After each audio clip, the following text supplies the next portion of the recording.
परमेश्वर का धन्यवाद हो। आप सब लोग स्वस्थ हैं, सुरक्षित है, ऐसा मैं पूरा विश्वास करता हूं, क्योंकि हमारा भरोसा यहोवा पर है। हालेलुया। और परमेश्वर ने जो वायदा हमारे आयु के विषय में हमारे लिए किया है, परमेश्वर उसको पूर्ण करना जानता है। हालेलुया। परमेश्वर का हम धन्यवाद दें कि प्रभु की उपस्थिति आज फिर एक बार आपके और मेरे मध्य में है। मैं इसलिए ऐसा विश्वास करता हूं क्योंकि वचन कहता है कि जहां 2 या 3 लोग परमेश्वर के नाम को लेकर इकट्ठा होते हैं, परमेश्वर वहां पर अपनी उपस्थिति को लेकर आता है। हालेलुया। और हम इस समय जो वचनों को सुनने के लिए, वचनों को पढ़ने के लिए, उसको समझने के लिए और उस पर चलने के लिए जो यहाँ पर तैयार बैठे हैं, स्वर्ग का परमेश्वर उत्साह के साथ उसका पवित्र आत्मा हमारे मध्य में है, ताकि जिस भले विषय को उसने हमारे जीवन में शुरू किया है, उस विषय को वो हमें और गहराई में सिखा सके। Hallelujah. You need someone to correct you, ये हमारा विषय है। आपके जीवन में आपको किसी व्यक्ति की जरूरत है जो आपको करेक्ट कर सके, आपको सुधार सके। हालेलुया। और ये हम सबों के लिए है। अगर आप पासबान है, अगर आप बिशप है, अगर आप ले लीडर है, आप वर्शिप लीडर है, आप किसी भी ओहदे पर, किसी भी स्थान पर नियुक्त क्यों ना हो, लेकिन हमारे जीवनों में हमें ऐसे लोगों की जरूरत है जो हमें सही कर सके, जो हमें तैयार कर सके। मैंने कल आपको बताया था, there is a difference between God called and God formed relationships.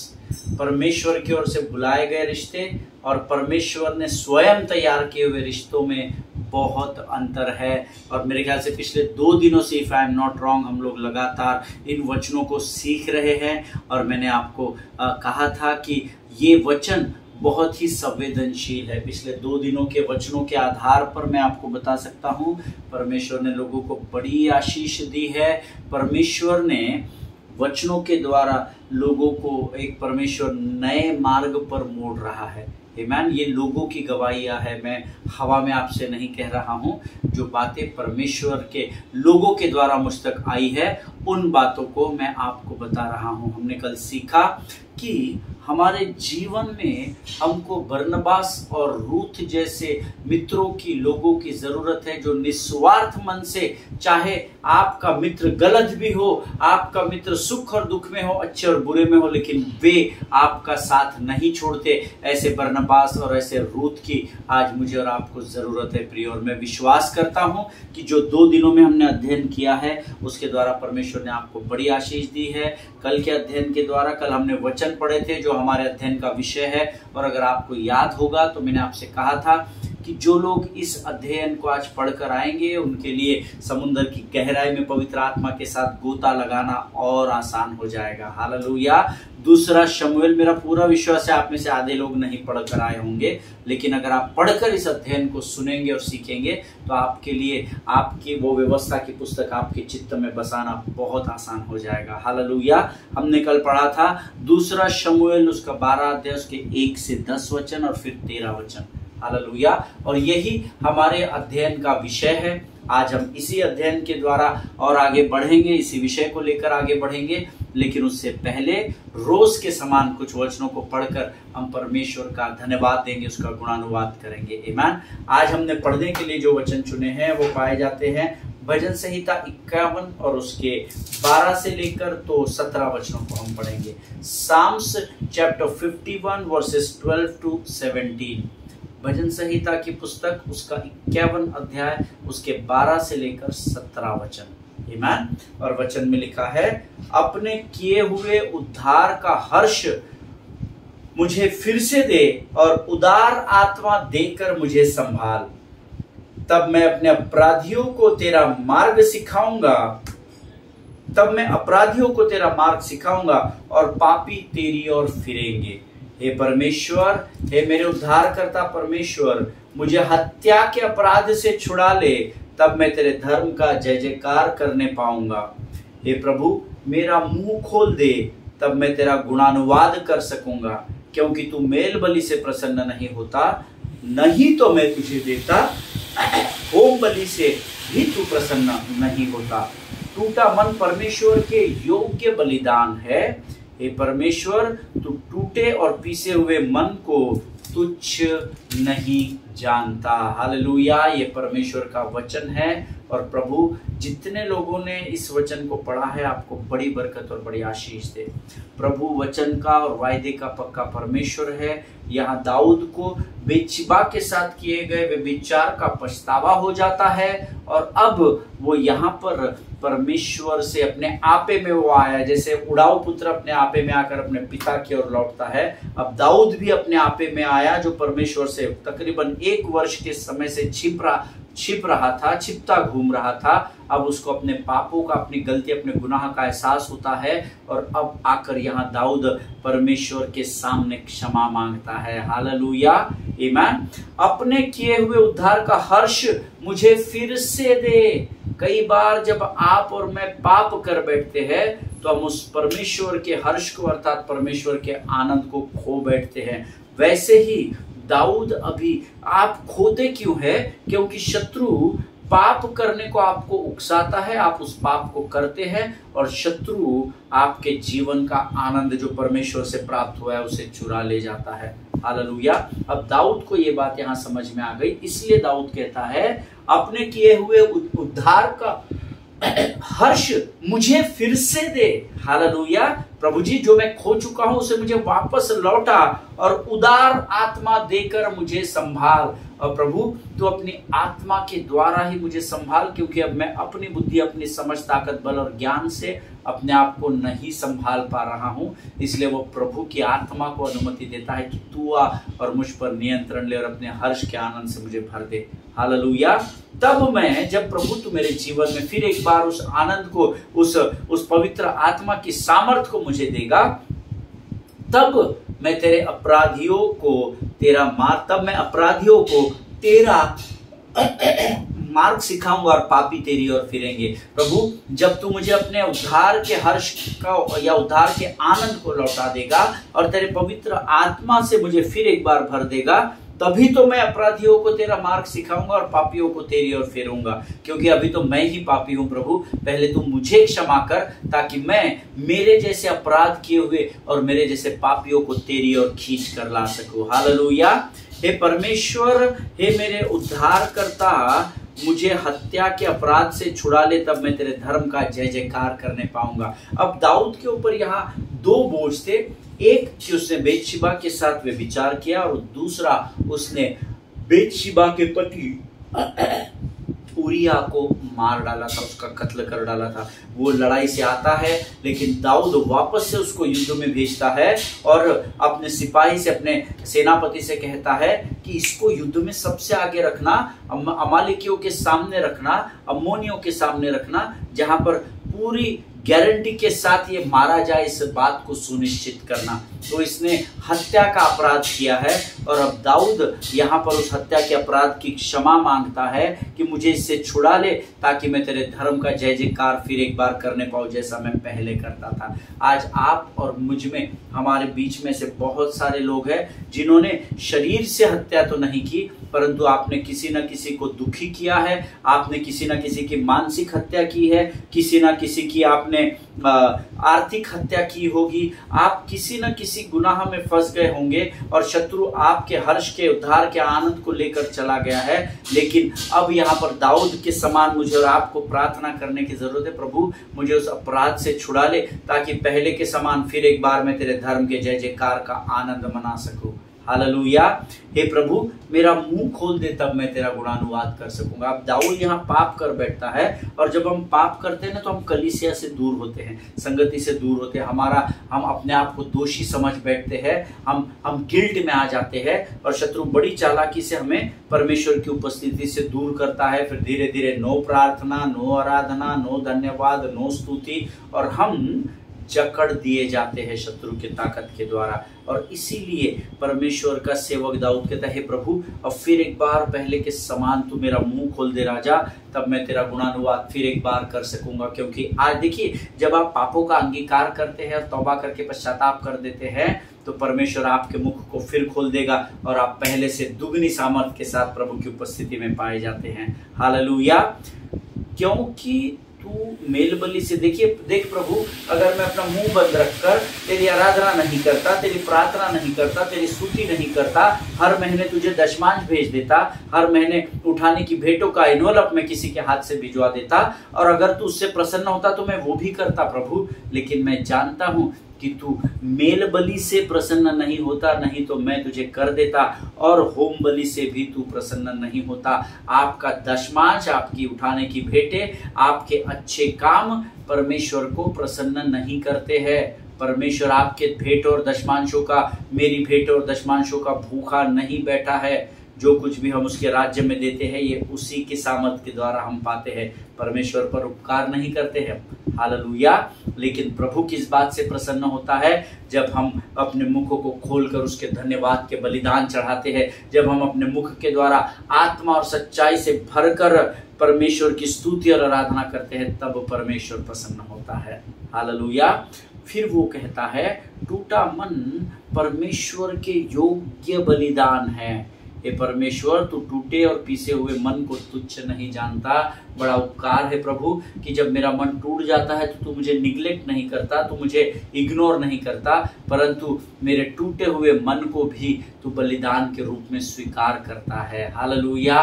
परमेश्वर इन वचनों के द्वारा हम में से प्रत्येक को आशीष दे। मेरा विश्वास है इन वचनों को पढ़ने की जो सामर्थ प्रभु ने हमें दी है, परमेश्वर ने आज हमें इसके द्वारा आशीष दी है, आमीन। इस समय है जब हम अपने अध्ययन की ओर बढ़ेंगे, लेकिन उससे पहले इन वचनों के लिए हम प्रभु का धन्यवाद देंगे, और आने वाले रेमा के लिए, आने वाले परमेश्वर के मन्ना के लिए हम अपना समर्पण प्रभु को करेंगे। Let us pray. Thank you Jesus. खुदावंद प्रभु यीशु मसीह के मीठे मधुर जीवित नाम के लिए फिर एक बार तेरा धन्यवाद देते हैं। हे मेरे मन यहोवा को धन्य कहे, और जो कुछ मुझ में है सब कुछ उसके नाम को धन्य कहे।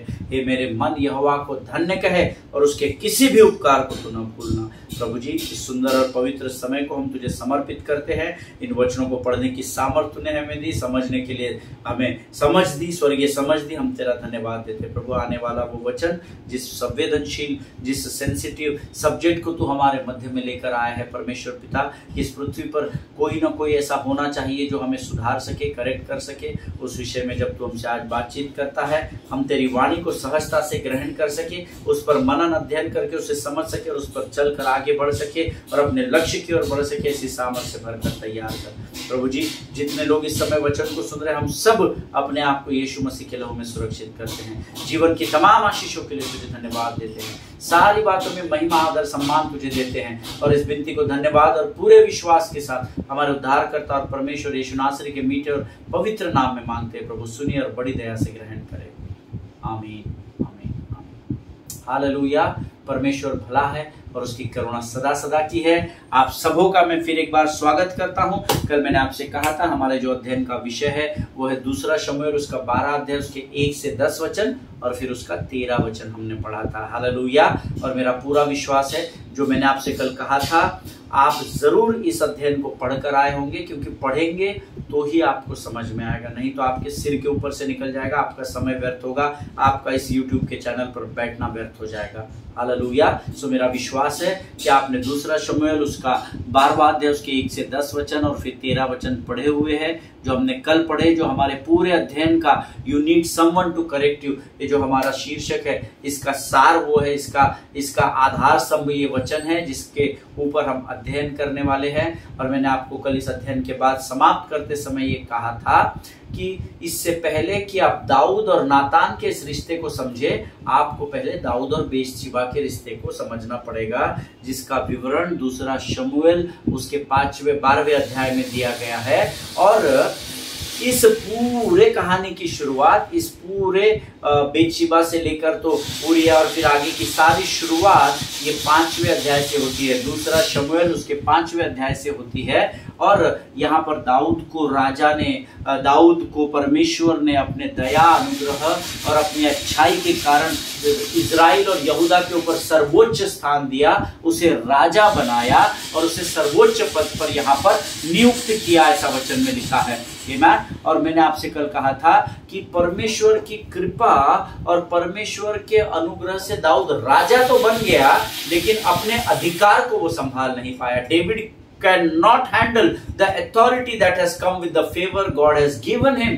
हालेलुया। और आज ऐसा कई बार हमारे जीवनों में भी होता है।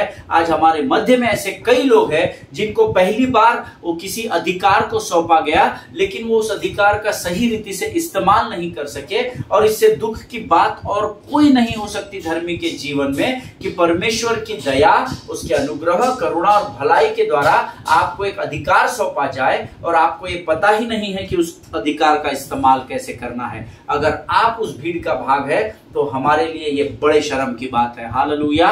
There are many people in the midst of us today whom God elevated like anything. God gave them promotion, God gave them authority, and they lost their minds completely because of that authority. Hallelujah. हमारे मध्य में से कई लोग हैं जिनको परमेश्वर ने ऊंचे पद पर लेकर गया, उसको एलिवेट किया, ऊंचाई पर परमेश्वर हमको लेकर गया और वहां पर स्थापित करके परमेश्वर की दया, अनुग्रह, करुणा के कारण हमें अधिकार सौंपे गए, हमें अथॉरिटी दी गई, हमें प्रमोशंस दिए गए, लेकिन उस अधिकार को हम उस स्थान पर बैठकर कैसे हैंडल करना ये सीख नहीं पाए। हालेलुया।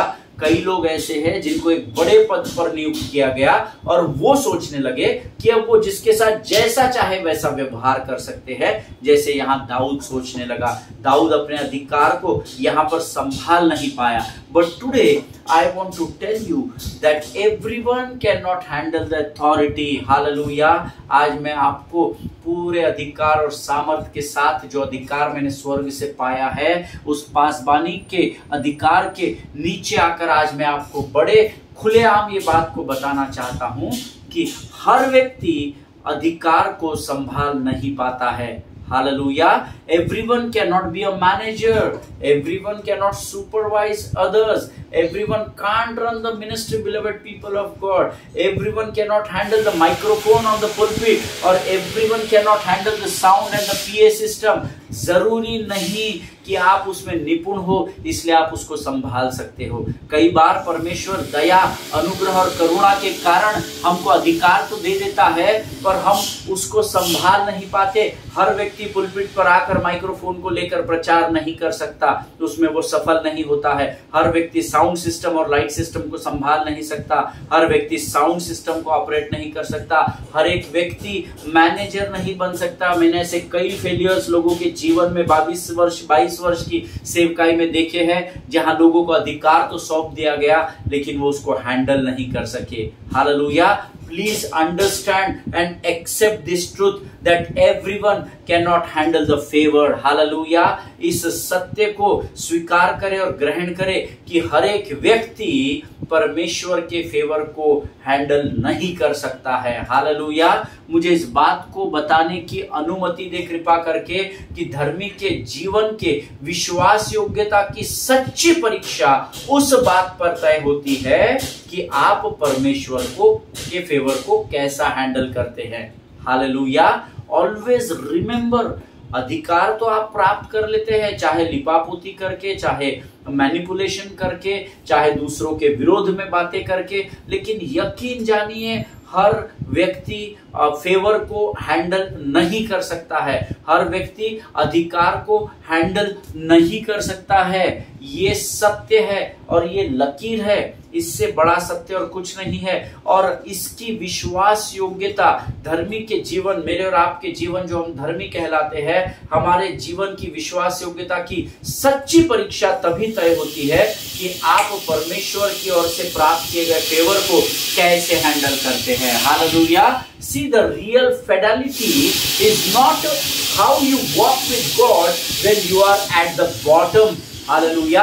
आपकी सच्ची वफादारी तब साबित नहीं होती जब आप परमेश्वर के साथ निचले स्तर से चलना शुरू करते हैं, but it is when God moved you at the top. Hallelujah. लेकिन आपकी सच्ची परीक्षा, आपकी सच्ची फिडेलिटी या वफादारी तब साबित होती है जब परमेश्वर आपको एक बड़े अधिकार को देता है और अब आप इस स्थान पर नियुक्त होने के बाद परमेश्वर के फेवर को, उसके अधिकार को कैसे हैंडल करते हैं। हालेलुया। आमीन। इस बात को याद रखिए। देखिए, जब आप निचले स्तर पर होते हैं तो आपकी वफादारी को कोई इतना चेक नहीं करेगा, लेकिन जब आपको पदोन्नति मिलती है, प्रमोशंस मिलते हैं, एक ऊंचे स्थान पर आप नियुक्त होते हैं, तब आप अपने अधिकारों को और परमेश्वर के फेवर को कैसे इस्तेमाल करते हैं, तब उसकी असली परीक्षा होती है। हालेलुया। सच्ची परीक्षा आपके कंगालपन में नहीं होती, लेकिन जीवन की सच्ची परीक्षा आपके भरपूरी के जीवन के द्वारा होती है। सच्ची परीक्षा आपकी मूर्खता में नहीं होती, लेकिन सच्ची परीक्षा आपके ज्ञान प्राप्त करने के बाद होती है। Hallelujah. Anybody can worship God at the bottom level. Amen. कोई भी परमेश्वर की आराधना निचले स्तर पर रहकर कर सकता है। Anybody is faithful when they need something. Everybody praise and pray when they are sick. ये सब करते हैं, है ना। कोई भी परमेश्वर की आराधना निचले स्तर पर रहकर कर सकता है। कोई भी अपनी विश्वास योग्यता को प्रभु के प्रति दर्शा सकता है जब उसको किसी बात की इस निचले स्तर पर जरूरत होती है परमेश्वर से। हर व्यक्ति परमेश्वर से प्रार्थना और परमेश्वर की स्तुति और आराधना तब कर सकता है जब वो बीमार हो, इस निचले स्तर पर बैठा हुआ हो। But ask yourself, can you faithful to God when he has elevated you? क्या परमेश्वर से इस ऊंचे स्थान पर अधिकार प्राप्त करने के बाद उसके प्रति विश्वास योग्य है? Can you faithful to him when he has lifted you high? जब उसने आपको ऊंचे स्थानों पर नियुक्त किया है, क्या तब आप उसके प्रति विश्वास योग्य है? Can you faithful to God when he has blessed you abundantly? Hallelujah. क्या आप तब परमेश्वर के प्रति विश्वास योग्य है क्या, जब उसने आपको बहुतायत की आशीषों से भर दिया है? Hallelujah. Amen. And this is very important to understand, beloved people of God. इन बातों को जांचना और परखना बहुत जरूरी है। निचले स्तर पर सब कुछ सब कोई कर सकते हैं, लेकिन जब आप ऊपर पहुंचाए जाते हैं, क्या इस स्थान पर भी आपका स्वभाव ऐसा ही है क्या? हालेलुया। आमेन। कलीसिया में आना हमारे लिए तब बहुत आसान होता है जब हम परमेश्वर से कुछ प्राप्त करना चाहते हैं, लेकिन क्या आप तब अपने आप को कलीसिया में पुल कर सकते हैं क्या, या अपने आप को कलीसिया में खींच कर ला सकते हैं क्या, जब आप परमेश्वर से कुछ प्राप्त करने नहीं, कुछ मांगने नहीं, आशीषों को प्राप्त करने की लालसा से नहीं, लेकिन सिर्फ और सिर्फ इसलिए आप कलीसिया में आते हैं कि उसके उपकारों को स्मरण करके उसकी योग्यता के लिए उसका धन्यवाद कर सके। हालेलुया। आमेन। ये आप आपके जीवन के बारे में बेहतर जानते हैं। मैं आपका न्याय करने के लिए यहां नहीं आया, इसीलिए मैंने आपको पहले दिन, इस विषय के पहले दिन कहा था कि ये बहुत संवेदनशील विषय है। बहुत सारे लोगों को तीर चुभेंगे जब हम इस विषय को अध्ययन करेंगे, क्योंकि जब प्रभु मुझे बता रहा था, मुझे भी कांटे चुभोए जा रहे थे। कहीं ना कहीं मेरा भी ईगो परमेश्वर के सामने हर्ट हो रहा था। हालेलुया। क्या ऐसे लोग हैं आज कलीसिया में जो किसी लालसा के लिए नहीं, परंतु केवल और केवल इसलिए प्रभु के भवन में उसको धन्यवाद देने आते हैं क्योंकि स्वर्ग का परमेश्वर यहोवा धन्यवाद के योग्य परमेश्वर है। हालेलुया। इस बात पर जरा दिमाग पर जोर दीजिए, जरा सोचिए कि आज ऐसे कितने लोग हैं जो परमेश्वर के फेवर को हैंडल कर सकते हैं। ये बहुत गंभीर विषय है जिसको हम सीख रहे हैं। इसको पूरी ईमानदारी के साथ ग्रहण करना, ये मैं आपसे बड़ी गंभीरता से विनती करता हूं, क्योंकि अगर आप इस बात को सीख गए तो आपको परमेश्वर ऊंचाई से ऊंचाई पर लेकर जाएगा। हालेलुया। अपने दिमाग पर जोर डालिए, कितने लोग हैं जो परमेश्वर के फेवर को हैंडल कर सकते हैं। हालेलुया। हम में से बहुत सारे लोगों को प्रभु ने फेवर किया, अधिकार दिया, पर हम उसको हैंडल नहीं कर सके। और यहाँ इस अध्ययन में जिसको हमने पढ़ा है 2 सैमुएल चैप्टर 12 वर्सेस 1 to 10 में, यहाँ पर दाऊद ने इस बात को साबित कर दिया कि परमेश्वर की कृपा और अनुग्रह के द्वारा उसको जो अधिकार दिया गया था उसको वो संभाल नहीं पाया। हालेलुया। देखिए, अधिकार अधिकारी की ओर से प्राप्त होता है और हमारा अधिकारी स्वर्ग का परमेश्वर यहोवा है। अगर आज आप ऊंचे स्थानों पर विराजमान है, नियुक्त किए गए हैं, तो ये आपकी मेहनत, आपकी समझ, बल, बुद्धि, ज्ञान, ताकत, शक्ति और बल नहीं है, परंतु ये परमेश्वर की ओर से आई हुई कृपा, उसका अनुग्रह, उसकी करुणा है, उसका फेवर है, जिसके द्वारा आपको आज अधिकारी बनाया गया है। हालेलुया। और इस अधिकार को, जो एक साधारण सा चरवाहा था जिसे तलवार और भाला भी नहीं चलाना आता था, जो शाऊल के पूरे वस्त्र को पहन भी नहीं पाया, एक कदम भी नहीं चल पाया, लड़खड़ाया, ऐसे दाऊद के ऊपर परमेश्वर ने अपने अनुग्रह और कृपा को रखकर उसको सर्वोच्च स्थान पर नियुक्त किया। वो सारे इजराइल और सारे यहूदा का अधिकारी उसको बनाया गया, लेकिन दाऊद अपने उस अधिकार को पूर्ण तरीके से संभालने में शुरुआत के ही कुछ दिनों में फेल हो गया। हालेलुया। व्हाई? क्यों वो उसको संभाल नहीं पाया? Because David circumvents the laws of God about marriage here in this event. Hallelujah. क्योंकि दाऊद ने जो परमेश्वर ने शादी या विवाह के जो व्यवस्था मूसा के द्वारा तैयार की थी, उसको दाऊद ने बिगाड़ दिया।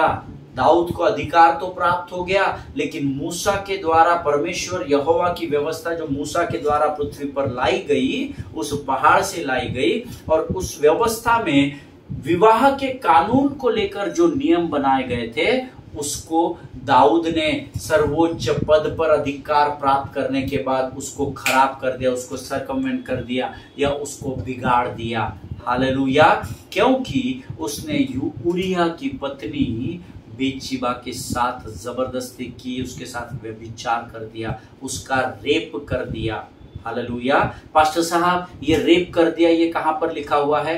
मैं आपको आगे गहराई में जाएंगे तब बताऊंगा। हालेलुया। तो मेरा पूरा विश्वास है, पवित्र शास्त्र में व्यभिचार लिखा है, बलात्कार नहीं लिखा है, व्यभिचार लिखा है। लेकिन ये किस प्रकार से रेप या बलात्कार कहलाता है, इस बात को मैं आपको पवित्र शास्त्र से प्रमाणित करूंगा। Hallelujah. Amen. Wait and watch. Amen. धीरज को थाम कर रखना। प्रभु हमको इसमें बहुत सारी बातों को सिखाने वाला है। दाऊद राजा जो परमेश्वर की कृपा और अनुग्रह के द्वारा अधिकार को प्राप्त किया है और अब वो सर्वोच्च पद पर नियुक्त है, अब वो यहाँ पर बैठा तो उसको लगा अब तो मैं राजा बन गया, कौन मेरा क्या कर सकता है, मेरे हाथ के नीचे पूरा इजराइल और यहूदा के लोग हैं, अब मैं जैसा चाहूं वैसा कर सकता हूं। और वो परमेश्वर के फेवर को और परमेश्वर के दिए गए अधिकार को संभाल नहीं पाया, क्योंकि उसने परमेश्वर के व्यवस्था को बिगाड़ दिया। क्या करने के द्वारा? उरिया की पत्नी बेतशेबा के साथ बलात्कार करने के द्वारा, व्यभिचार करने के द्वारा। हालेलुया। अगर आप इस अध्ययन को पढ़ चुके हैं या कर चुके हैं या इसके पहले अध्ययन कर चुके हैं, तो आप और मैं हम सब जानते हैं कि वो युद्ध का समय था जब ये अध्याय लिखा हुआ है ना, ये युद्ध का समय था। और उस समय युद्ध में जाने के जगह, युद्ध को फेस करने के जगह ये दाऊद बाबा ने क्या किया, इसने अपनी सेना को भेज दिया और वो यरूशलेम लौट गया, ऐसा वचन में लिखा। ये खुद नहीं गया राजा होने के बाद, इसने अपनी सेना को सेनापति के साथ आगे कर दे, जाओ हमारी अमालेकियों से, अरामियों से आप युद्ध करो। और इसने उनको भेजकर ये स्वयं यरूशलेम को लौट गया और वहां उसने अपने महल के छत से बेतशेबा को अपनी आंखों से नहाते हुए देख लिया।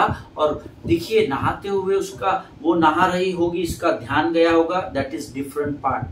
बट बाइबल कहती है वो लगातार उसको नहाते हुए देखता रहा, जो कि उसको नहीं करना चाहिए था। हालेलुया। ठीक है, कोई स्त्री वहां पर नहा रही है, आपका ध्यान उसकी ओर जाता है, वहां तक ठीक था। लेकिन बाइबल बताती है दाऊद उसको घूरता रहा, दाऊद उसको लगातार देखता रहा, जो कि उसको नहीं करना चाहिए था। And because of that lust begins to rise in his heart. और फिर बाइबल कहती है आगे कि उसने बेतशेबा को अपने महल में बुलवा लिया। हालेलुया। अब लगातार staring at a woman who is bathing, एक ऐसी स्त्री जो नहा रही है, उसको लगातार वो घूरता रहा और उसके अंदर एक लस्ट, एक लालच उत्पन्न हुआ, उसके हृदय में एक लालच उस स्त्री को लेकर उत्पन्न हुआ। और फिर उसने बेतशेबा को अपने महल में बुलवा भेजा, ऐसा वचन में लिखा है दूसरे शमूएल की पुस्तक में। हालेलुया।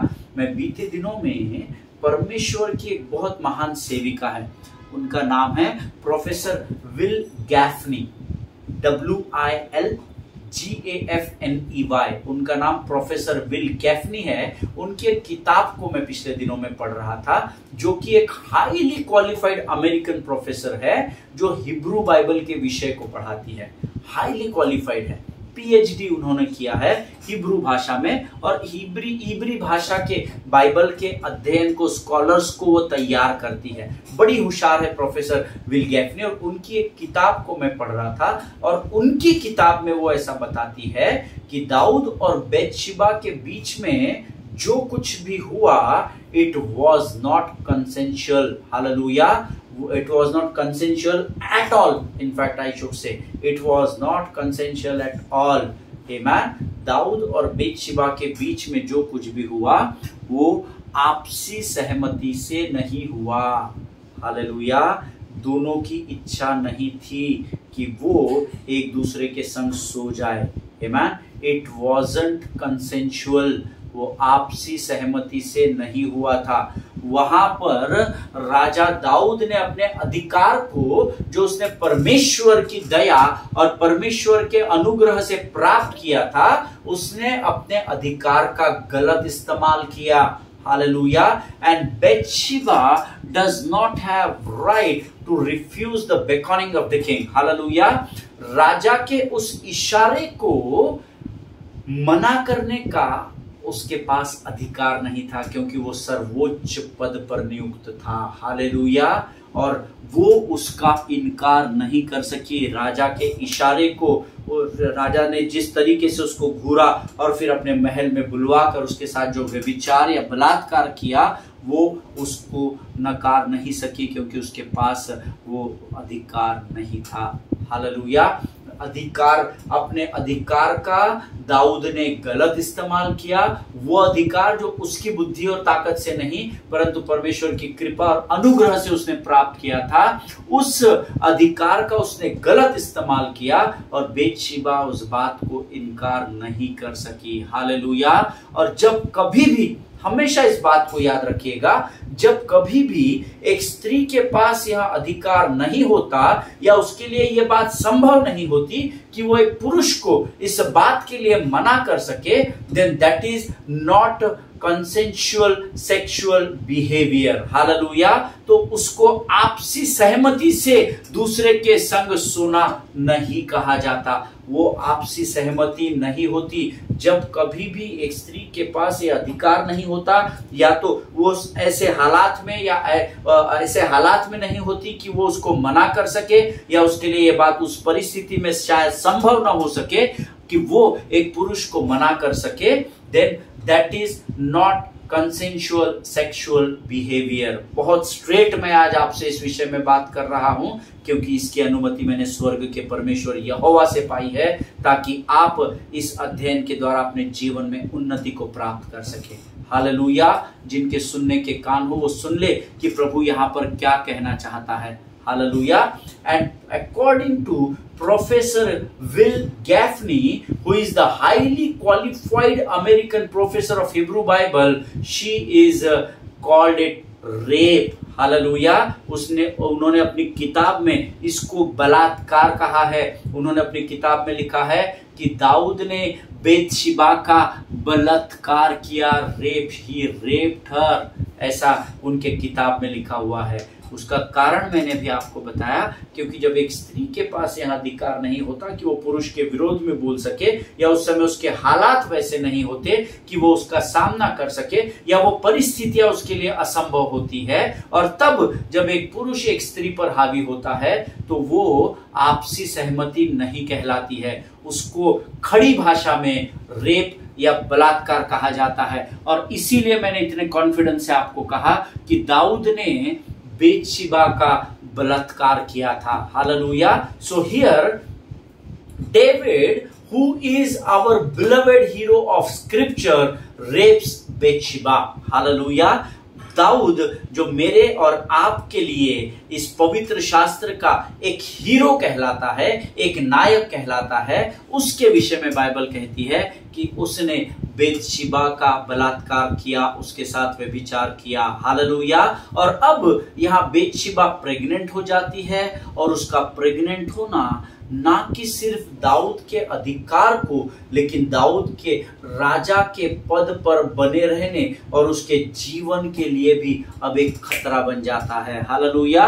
मैं उन वचनों को नहीं पढ़ रहा, लेकिन आप जरूर इन वचनों का 10वें अध्याय में आप इन वचनों को पढ़ना, वहां पर आपको ये सारी बातें मिलेगी। इनफैक्ट मैं आपको एनकरेज करूंगा 5वें अध्याय से पूरे 12 अध्याय तक आप पढ़ना, तो आप इस कहानी में आप खुद कनेक्ट हो जाएंगे। हालेलुया। मैं आपको गारंटी देता हूं, जब आप आत्मा और सच्चाई से दूसरा शमूएल उसके 5वें अध्याय से 12वें अध्याय को पढ़ेंगे, आप उस स्टोरी के भाग बन जाएंगे। You will live in that story, है ना। आप उसमें जीवन को जिएंगे।